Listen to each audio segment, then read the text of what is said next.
So for only about the next month, I have one of those fake jobs where you get paid to do nothing.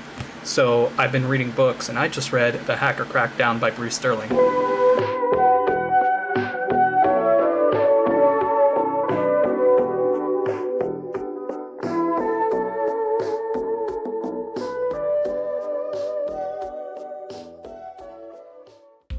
So The Hacker Crackdown is a book written by Bruce Sterling, who is still alive, which surprises me because he's very actively involved in these investigations somewhat, or at least in the interviewing of the people thereof in 1990, which is a time period I can only imagine in my mind as the time when Seinfeld was airing. Oh, I guess you don't want people calling you at home.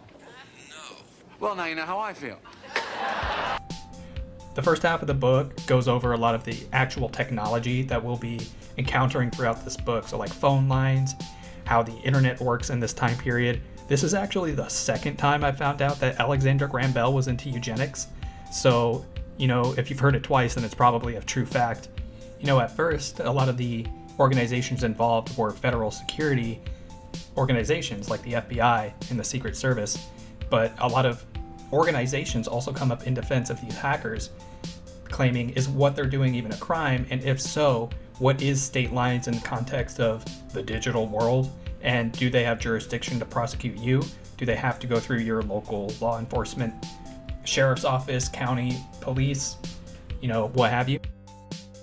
Is what these hackers are quote unquote stealing even have any monetary value? One of the big things that comes up in this book is the E911 document that was stolen and distributed through state lines, but no one has ever placed a value on this. It's not like a pirated version of Cubase from 1990 that was being sold in retail for a certain price. Even though we live in a completely different digital age, it's funny to see that a lot of the concerns are exactly the same. Things like security, privacy, open source, property, intellectual property, and digital property laws.